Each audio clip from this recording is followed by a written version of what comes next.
नमस्कार, सिटी तहलका न्यूज़ देख रहे हैं आप। मैं हूं आपके साथ नवीन और लगातार पाइल्स जैसी गंभीर बीमारी को लेकर हम कमल आयुर्वेदिक क्लिनिक के माध्यम से आप तक जानकारी पहुंचा रहे हैं। इसी कड़ी में आज फिर से कमल आयुर्वेदिक क्लिनिक पर पहुंचे हैं और डॉक्टर पूजा जी हमारे साथ हैं, उनसे बातचीत करेंगे। आखिर पाइल्स किस तरह से ये बीमारी जो है आपको इस परेशानी में डालती है, किस तरह से आप अब इस बीमारी से बच सकते हैं। डॉक्टर पूजा जी हमारे साथ हैं। मैम, सबसे पहले तो स्वागत है आपका सिटी तहलका में। और पाइल्स जैसी गंभीर बीमारी को लेकर लगातार हम बातचीत करते हैं।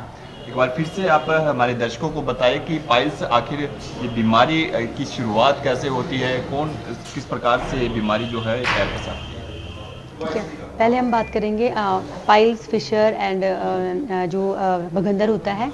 ठीक है, ये तीनों जो बीमारियां हैं ये सारी एनोरेक्टल डिजीज़ होती है। ठीक है, इसका जो मेन कारण होता है कॉन्स्टिपेशन। ठीक है, और कॉन्स्टिपेशन जब होता है तो मतलब जो भी जिनको भी बीमारियां होती है और प्रॉपर तरीके से उनका खान पान जो होता है या मतलब सही से डाइट नहीं लेते हैं या जंक फूड वगैरह लेते हैं, ठीक है, उस वजह से कॉन्स्टिपेशन होता है। और कॉन्स्टिपेशन की वजह से क्या होता है, ये तीनों बीमारियाँ होती हैं। ठीक है, अब पहली बात जो हम बात करेंगे बवासीर की, जिसको हम हेमरोइड्स बोलते हैं। ठीक है, और पाइल्स बोलते हैं। ठीक है, तो जो पाइल्स होते हैं वो क्या होते हैं कि जो गुदा मार्ग होता है, ठीक है, तो वहाँ की जो नसें होती है फूल जाती है। ठीक है, उनमें क्या होता है, स्वेलिंग हो जाती है। ये भी इसकी भी 4 स्टेजेस हैं। ठीक है, first degree, second degree, third degree and fourth degree. ठीक है, अब सेकंड डिग्री में तो जो पाइल मास होते हैं तो मतलब पेशेंट को पता भी नहीं लगता है। ठीक है, ब्लीडिंग हो सकती है।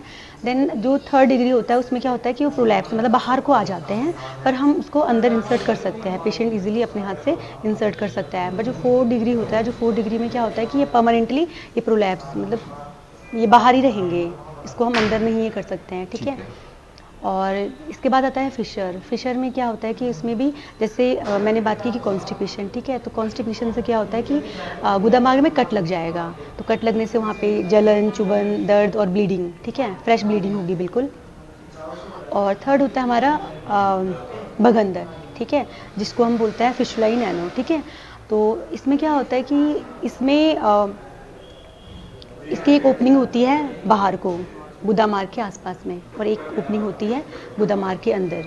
ये भी क्या होता है, कभी कभी ये फिशर की कॉम्प्लिकेशन की वजह से हो जाता है। ठीक है, कॉज सबके सेम ही है, कहीं पे भी इन्फेक्शन हो रहा है तो उस वजह से वहाँ पे एक ट्रैक बन जाता है। ट्रैक बनेगा तो पेशेंट की जो कंप्लेंट होती है बोलता है कि मेरे गुदा मार्ग के आसपास में कोई फुंसी है। ठीक है, और वहाँ से कोई मवाद या पस वगैरह आता है, ये इसकी मेन कंप्लेंट होती है। और तीनों बीमारियां, और एक होता है इसमें पायरोनाइडल साइनस। ठीक है, जिसको हम मतलब वो साइनस मतलब नॉर्मली बोलते हैं। ठीक है, ये भी एक भगंदर की तरह ही होता है, बट इसकी जो ओपनिंग होती है ये बिल्कुल मतलब नेटल क्लेफ्ट पे होता है, मतलब पीछे होता है, जहाँ पे रीढ़ की हड्डी का जो एंडिंग पार्ट होता है वहाँ पे इसकी एक मतलब सेम होता है। इसका जो सिम्टम दिखेगा या इसका मतलब बिल्कुल वही फुंसी जैसा बन जाएगा। ठीक है, वहाँ से पस निकलेगा, मतलब सेम फीचर्स होते हैं भगंदर की तरह।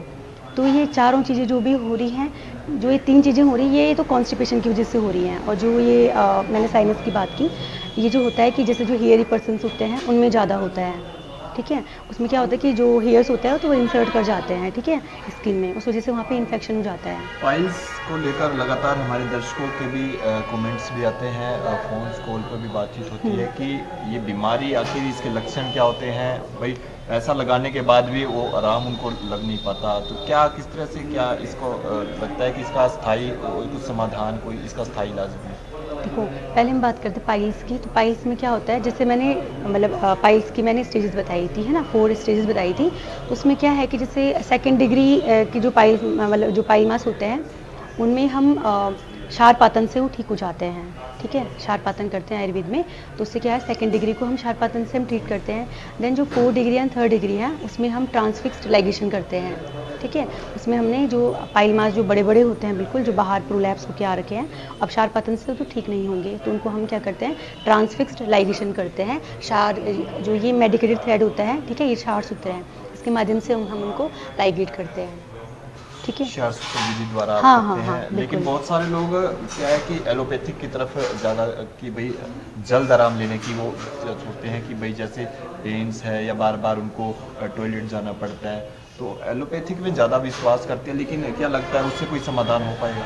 नहीं, देखो, क्षार सूत्र का जो है ना, क्षार सूत्र का एक मतलब अच्छा रोल है इसमें। ये क्या करता है कि मेनली ये कटिंग का काम भी करता है और मतलब हीलिंग का काम भी करता है, ठीक है, क्षार सूत्र का। और जो क्षार पातन है उसका भी अच्छा रोल है। ये ऐसा नहीं है कि हम मतलब हम खुद इफेक्ट देखते हैं इस चीज़ का, तो उसमें मतलब मेरे को तो अभी तक जितना भी लगा तो मेरे को तो आयुर्वेद में ही मतलब ज़्यादा अच्छे से लगा। मतलब कॉम्प्लिकेशन के चांसेस बहुत कम रहते हैं, मेन बात ये है। हाँ, थोड़ा बहुत लॉन्ग लास्टिंग है कि लंबे टाइम तक चलता है थोड़ा, वो अलग चीज़ है।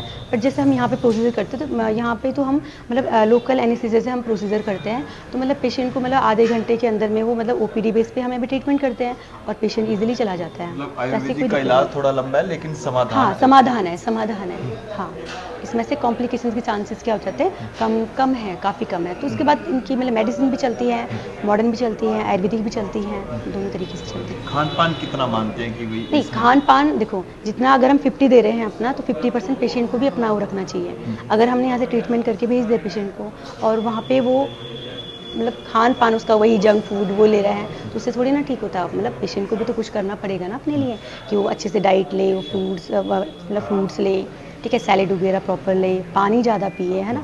मेनली मैंने बताया ना कॉन्स्टिपेशन, तो जो लोग पानी भी कम पीते हैं तो उनमें भी ये चांसेस बढ़ जाते हैं कि उनको कब्जी रहेगा, उसके बाद वहाँ पे कट लग जाएगा, है ना। तो ये चीज़ें मेन कारण इसका कॉन्स्टिपेशन ही है। कुछ भी बीमारी है, अगर किसी ने अपनी कब्जी को ठीक कर दिया तो आगे जाके उसको ये चीज़ें नहीं होंगी, बस ये है। चलिए, तो डॉक्टर पूजा जी थी और क्षार सूत्र विधि द्वारा इलाज हो सकता है। आपके जीवन में भी कठिनाई है तो आशा की किरण आप की हो सकती है। कमल आयुर्वेदिक क्लिनिक पर आप पहुंच सकते हैं, क्योंकि लगातार आयुर्वेदिक पद्धति के द्वारा यदि आप इलाज लेते हैं तो इस पद्धति के द्वारा आपका इलाज थोड़ा लंबा हो सकता है, लेकिन इलाज यहाँ से जड़ से आपकी बीमारी का जो समाधान है वो हो सकता है। और भी बातचीत करेंगे, लेकिन इस वीडियो को आप शेयर जरूर करें। और इस बीमारी से आप भी ग्रस्त है या कोई आसपास का आपका पड़ोसी है, आपका कोई रिश्तेदार है, कोई परिचित है, तो इस खबर को आप शेयर जरूर करें ताकि उनको इस बीमारी से निजात जरूर मिल सके। और भी बातचीत करेंगे, लेकिन इस खबर को आप देखें और इसे शेयर भी करें। बहुत बहुत शुक्रिया।